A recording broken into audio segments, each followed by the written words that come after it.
Está no ar mais um OneBRZ Podcast. E hoje, Carol, a mesa está até equilibrada aqui, porque nós temos um peso pesado de verdade com a gente. Eu sou o André Dweck, estamos ao vivo para você no YouTube, no Spotify, também no Apple Podcast, Amazon Podcast. Estamos no Invictus Podcast Studios aqui em Deerfield Beach. Ao meu lado... Carol Lara. E mais um convidado. Esse é mais especial, hein, Carol? E o cara é grande, hein, Carol? O cara é muito grande. Em vários sentidos. Muito grande. Uhum. Seja bem-vindo, meu amigo, meu irmão. Júnior Cigano. Tamo junto.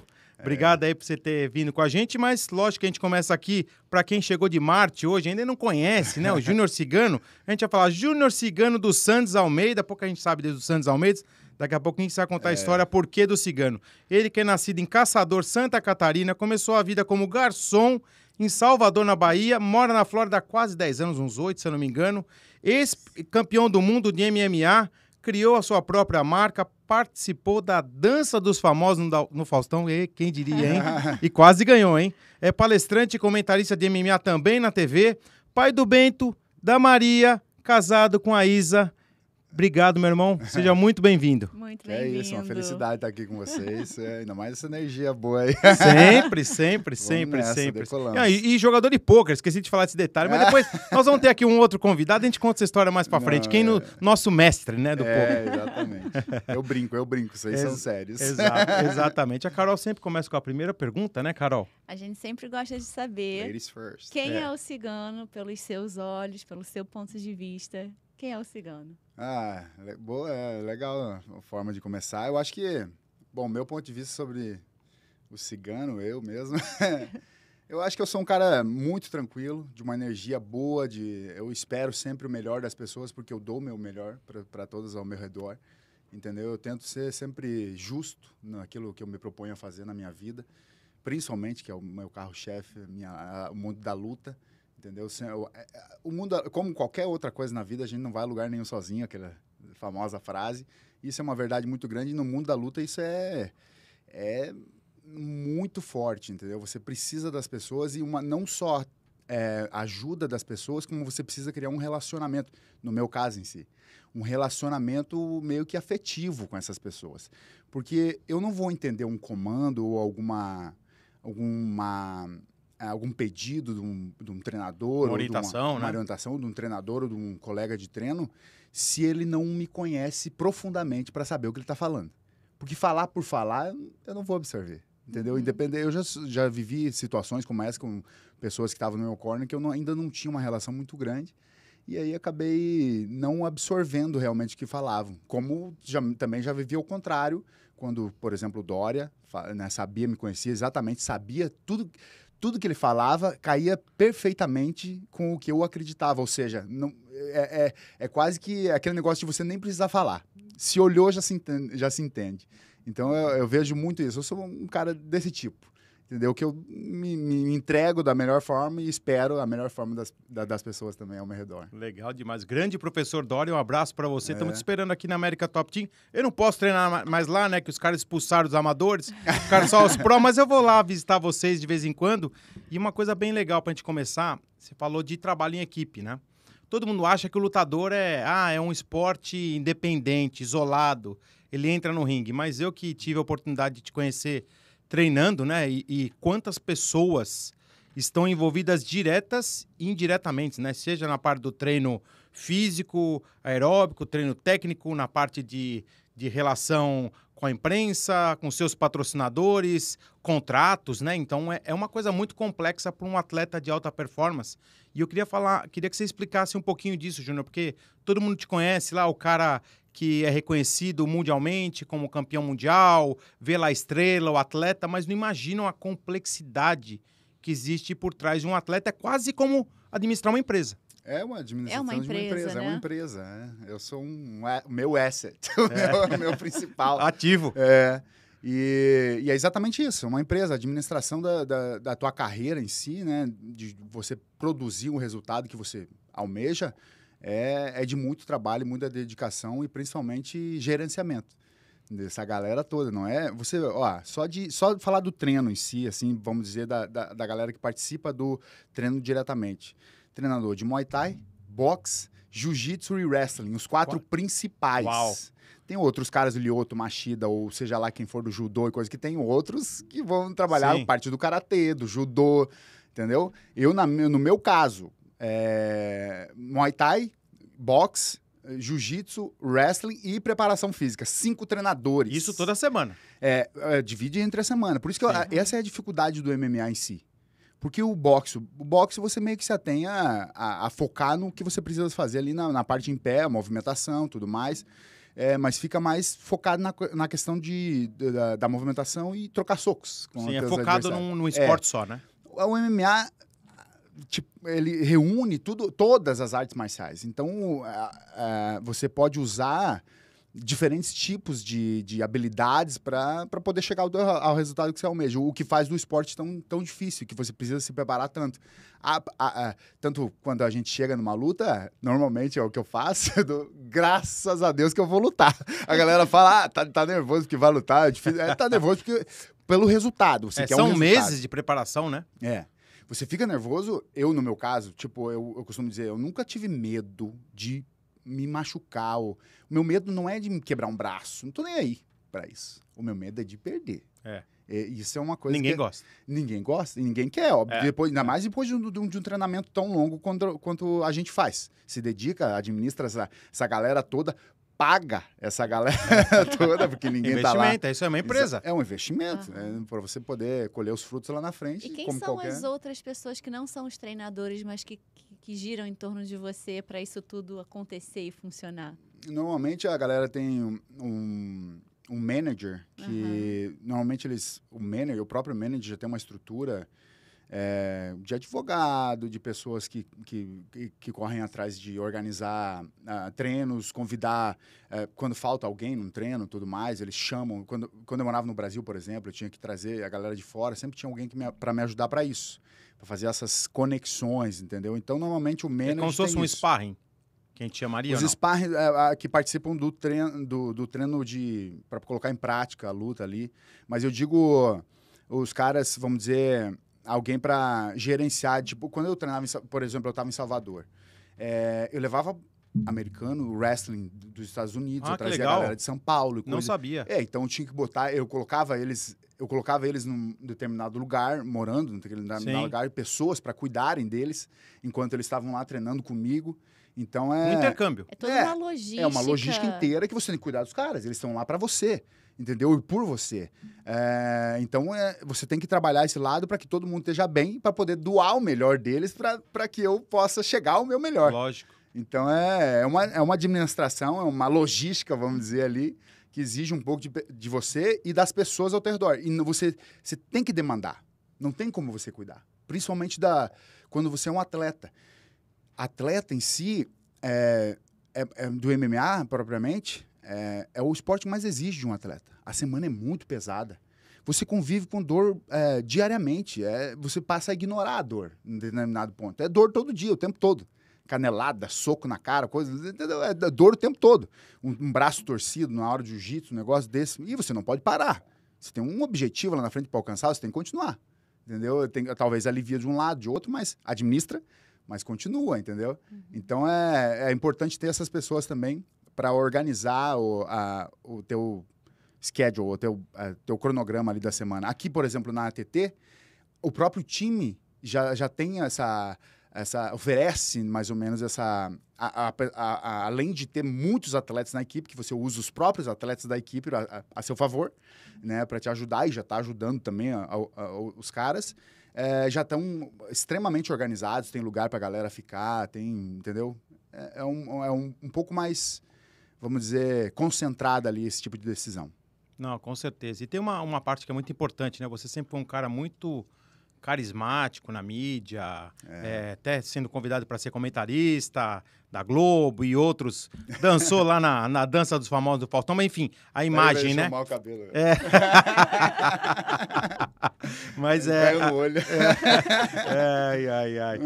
Mas uma coisa que é interessante a gente falar, né? Que a gente tá falando de carreira, a imagem que o atleta faz fora lá do octógono, do ringue, do tatame, cada um no seu esporte, né? O MMA, que são várias artes marciais, mas tem outros esportes que você citou aí. Eu queria entender, né, na verdade, e até passar para o nosso público, como funciona essa máquina que gira comercial por trás do atleta, né? De patrocinadores, depois a gente pode entrar até um pouco na parte dos contratos, mas principalmente em você que virou uma marca, né? O Cigano é uma marca que tinha lá, na época, o Corinthians, tinha a Nike, tinha empresas grandes, né? Sim. Por trás disso, e eu queria entender como foi esse processo. E, logicamente, que depois teve um hiato aí com o UFC, pelo contrato, né? E hoje, depois, a gente fala também um pouquinho de presente e futuro. Certo. É exatamente isso que você falou. Quando as pessoas pensam no atleta, no lutador em si, ou qualquer outro atleta que seja, eles veem que o atleta, vamos dizer, a fonte de renda ou a carreira do atleta é baseada em vencer. Obviamente que você tem que criar resultados positivos, mas é criada só em competir. Não. Tem a construção dessa carreira, na construção de lutador, de competidor, e tem uma construção de agregador para marcas. Você é uma imagem também. Um embaixador. Um embaixador. Você vende a tua imagem para agregar valor às marcas e disseminar a informação das marcas e tudo mais.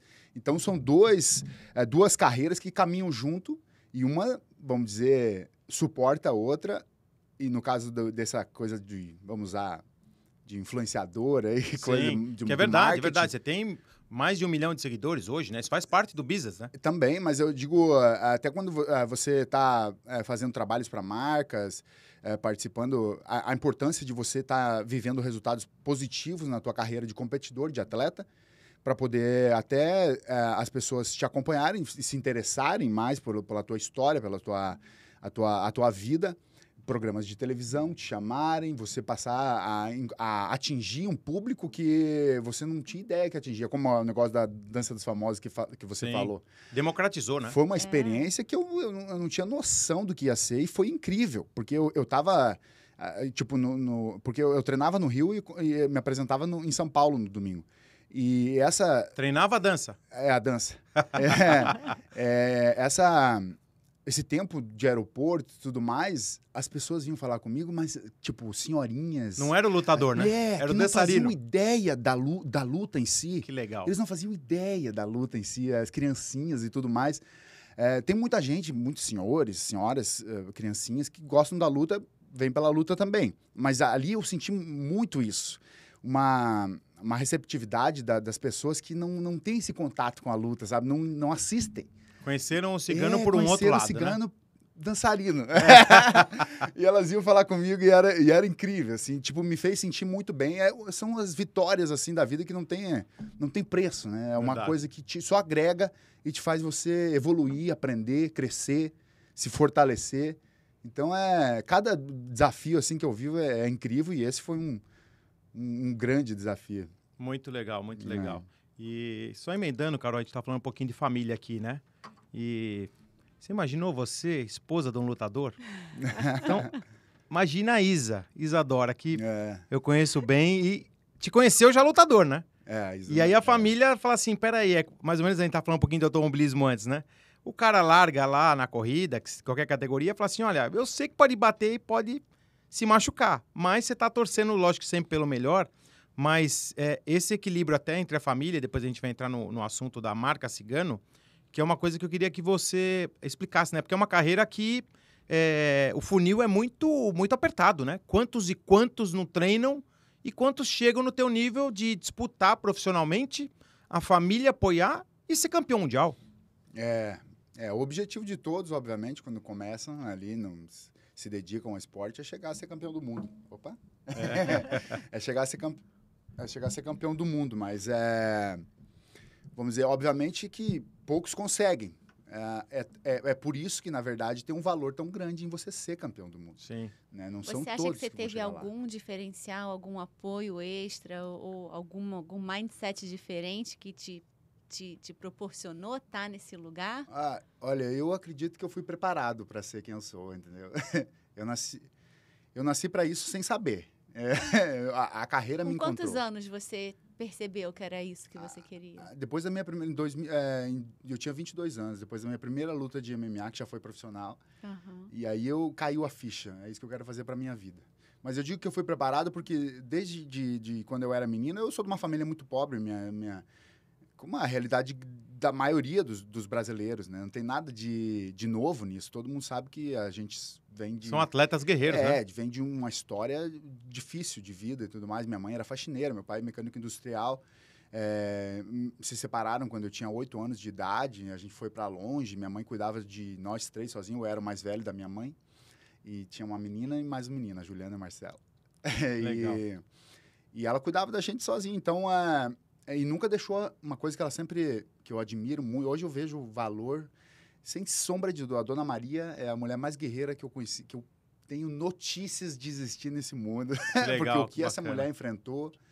Um dia eu ainda falei, vou escrever um livro sobre ela, porque é uma coisa incrível. Então, eu digo que eu aprendi isso porque quando você tem uma situação de vida complicada e tudo mais, e eu tinha que trabalhar, desde os meus 10 anos de idade, eu vendia picolé já, entendeu? Meu primeiro emprego registrado com carteira assinada foi aos 14 anos, entregando jornal, entendeu? Depois fui trabalhar de servente de pedreiro numa das muitas madeireiras que tem lá em Caçador, Santa Catarina, e também de carteira assinada, tudo mais. Então, eu sempre quis ajudar. Nós sempre tivemos essa consciência lá dentro de casa de poder ajudar a minha mãe a poder cuidar da gente, que não era uma coisa fácil.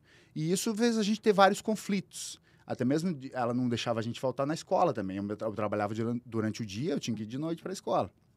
Não podia faltar. Eu chegava até atrasado, porque eu ia a pé, era um pouco longe. Chegava atrasado, mas não faltava. E aí eu lembro de uma situação que eu vou mais ou menos para explicar. Tipo, eu trabalhava de servente pedreiro, no sol e tudo mais. Então, e eu tenho uma facilidade de Já estava treinando ali, bronzear, né? Sempre fui forte por causa disso. E de ficar bem bronzeado e tudo mais, por causa do sol, né? E tudo mais. Que uma vez eu fui para... Tipo, eu cheguei em casa, tinha uma calça velha que a minha mãe tinha ganhado, branca. E eu não tinha roupa para ir. A minha roupa estava molhada que eu usava. Tinha pouca roupa e a minha roupa estava molhada que eu usava. Minha mãe tinha lavado. Eu peguei essa calça que ela não usava mesmo e cortei as pernas para poder caber em mim. Bermuda. Fiz um short, fiz uma bermuda e fui para a escola, uma bermuda branca. E, óbvio, eu era bem bronzeado e coisa. E aí, o negócio do bullying, mas que a gente... A minha professora naquela época me chamou de craquento. Nossa. Craquento, sabe? Não sei se você... Eu já ouvi a expressão. Sujo. Craquento seria um sujo. Porque eu tava... Uma bermuda branca meio que... Destacou. Deu evidência ao meu bronzeado. Eu tava negão ali. Aí... Todo mundo... Eu fiquei meio chateado, meio assim, né? Não entendi bem o comentário e a galera começou a dar risada. Foi meio preconceituosa, né? Meio não. Bullying Bastante. total, né? Bullying total. A professora ainda. Professora. Bullying total. E aí os alunos, os colegas e tudo mais, crianças, adolescentes, né, começaram a dar risada, muita risada. E são traumas pequenininhos que vão ficando. Então, o que eu aprendi principal na minha vida? Esse é um, tiveram vários. O que eu aprendi na minha vida, em geral? E eu acho que isso, sabe, é uma coisa... O psicólogo até fala, é ruim, mas eu acho bom. Porque me trouxe até onde eu tô. Dá força. Ignorar as coisas ruins. Eu sempre falo, se você não consegue lutar contra alguma coisa, ignora ela e segue. Você não pode parar. E era o que eu fazia. Eu dava um jeito de achar outro caminho e seguir em frente, entendeu? Parava de escutar aquilo e ir embora. Muito legal, bacana. E essa parte do apelido que virou uma marca, Cigano, conta pra gente. Porque virou tua marca, né? Inclusive comercialmente. Exatamente. Cigano nasceu do nada, eu também nem gostei. No início, eu nem gostei porque eles começaram a me chamar de cigano na academia, eu tava treinando no jiu-jitsu, eu tinha o cabelo comprido ainda. Nossa! E assim, eu amarrava pra treinar. E a época da novela, do Cigano? Eu amarrava pra treinar pra poder treinar. E aí eles falaram que eu parecia o cigano da novela. E eu não gostava, né? Não queria aquele apelido, mas depois de um tempo, quando você não gosta, é pior. É aí que pega. Depois de um tempo, todo mundo me conhecia por cigano. Aí eu falei, tá bom, sou cigano. E uma coisa interessante até que aconteceu, depois de alguns anos, assim, a própria comunidade cigana me ligaram, alguns ciganos me ligaram dizendo o quão orgulhosos eles estavam por eu estar levando o nome da cultura deles. Que legal. Eu fiquei super feliz, emocionado até naquela época. Ai, que legal, que É. legal. A gente tá chegando no final aqui do episódio e eu queria que você falasse essa fase pós-UFC, que foi uma grande, talvez a maior franquia, que foi aí nos anos 2000, né, de MMA, os maiores eventos. É o maior. É a maior, né, até hoje. E essa nova fase sua, que eu te sinto mais leve, mais feliz, até comercialmente, né? Então a gente queria finalizar esse episódio com essa parte do presente e o futuro do Cigano. Tá bom. Então, eu acho que às vezes acontecem coisas que a gente não deseja que aconteçam, que não quer que aconteçam, mas, mais uma vez, você tem que se reinventar e seguir o seu caminho, entendeu? Eu acreditava que eu ia ficar no UFC até me aposentar, entendeu? Não tinha uma expectativa de sair e tudo mais, mas, obviamente, eu acabei cometendo erros, sofrendo alguns resultados negativos, algumas derrotas, e a empresa entendeu de encerrar o contrato. É sempre vinculado a eles isso, nunca você. Então, eles encerraram o contrato, eu fiquei triste no início e tudo mais, mas depois eu lembro que comecei a gente conversou bastante, né? Eu passei a parar, eu parei e dei uma olhada o que tinha ao meu redor. Você entendeu? nunca tinha prestado atenção. Que eu nunca, na verdade, eu nem podia explorar, Sim. porque pelo contrato do UFC você nem podia explorar as outras oportunidades ao redor. E hoje eu posso, então aí eu vi que tinham várias situações que eu podia tirar proveito delas, entendeu? E obviamente eu tirei um tempo para mim, para minha família, de ficar em casa mesmo, que era uma coisa sempre, porque quando você se envolve com uma luta, na questão todo trabalho é assim, mas a luta é um pouco mais evidente porque aqueles 3 meses que você está se preparando são difíceis, né? Não é você que está lutando, é a família inteira que está lutando. Sim, estão abrindo mão de um monte de coisa, né? Você vive aquela tensão, tudo do treino, de render bem, de aprender, de tudo mais, de você estar... as dores, eles vivem isso também. Sim. Eles veem o papai chegar em casa cansado, o Bento, a Maria, eles querem brincar, eles querem atenção, eles querem, entendeu? A minha esposa, a Isadora, então não é você que luta, é a tua família que luta. Então, eu entendi que era importante eu tirar um tempo até para definir bem o que seria o próximo passo. A gente definiu, eu fechei um ótimo contrato com o pessoal da Eagle, que é do Khabib, o evento do Khabib. Legal. Fizeram aqui em Miami. Sim. Estava tudo correndo bem, infelizmente tive uma lesão no ombro, no final. Coisas que são inesperadas. Eu indo bem, assim, nem quis acelerar na luta. Buscar nocaute. Tava ganhando, né? Tava ganhando. Nem quis acelerar para justamente não errar. Eu tentei não colaborar com o erro. Então, vou manter esse ritmo e vou chegar ao final e vou ganhar. E aconteceu a lesão, aí fui para o Brasil, fiquei 3 meses lá, fiz a cirurgia, estou de volta. E, mais uma vez, as coisas acabam acontecendo de uma forma que a gente não quer, mas o que você não consegue resolver, coloca de lado, por enquanto, ignora e foca na frente, segue em frente. É o que eu estou fazendo hoje. Legal, bacana.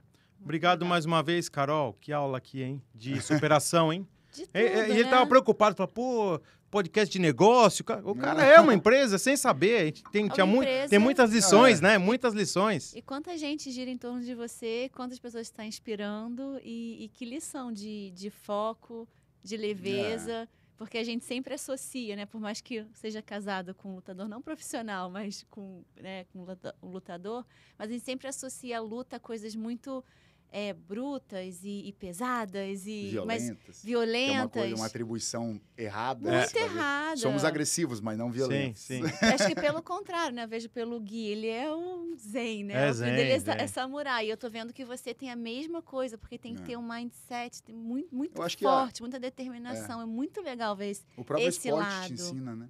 Te ensina essa questão de você... Por isso que eu digo que é importante você colocar as crianças no esporte. E principalmente quando eles são novinhos, até eu gosto mais do judô e do karatê, porque eles têm uma didática de disciplina muito melhor no início, assim, quando são novinhos, 5 anos, como tem o meu Bento e tudo mais. Porque ele te ensina a ter a saber definir os seus valores, a saber definir até onde você está empregando a tua energia. Que é o que é mais importante hoje em dia. Perfeito. Entendeu? As pessoas se incomodam muito com... Não sei se vocês percebem, mas hoje em dia todo mundo se incomoda com o que é falado e dão valor ao que é falado. Sim. o que vale são as atitudes. A rede social, infelizmente, potencializou coisas erradas também. Mas o que vale são atitudes, não falas vazias. Porque o que até a gente vê em relação à economia em geral, o aspecto global da coisa, são falas que não vazias, que não colaboram em nada, e as ações são ignoradas, vamos dizer, baseados numa fala. Sem provas. Sem provas, sem nada, sem uma atividade, sem você botar a cara a tapa, entendeu? Só falar. As pessoas estão muito vinculadas a isso hoje. Perfeito. Vamos ver. Meu irmão, obrigado mais uma vez. Tamo junto. Você que está acompanhando a gente pelo YouTube, assina nosso canal, deixa um like aí, ou pelo Spotify, Apple Podcast, Amazon Podcast. Também deixa aí a sua contribuição para o nosso canal. Passamos aí já de 120 mil visualizações. Parabéns, Carolina Lara. Parabéns para nós, né? Nossa, estamos chegando hein? lá. E agora também com o Cigano aqui, agora nosso próximo convidado. Vamos bombar. Obrigado mais uma vez. Obrigada, a gente está de volta Cigano. daqui 2 semanas. Até mais. Até mais.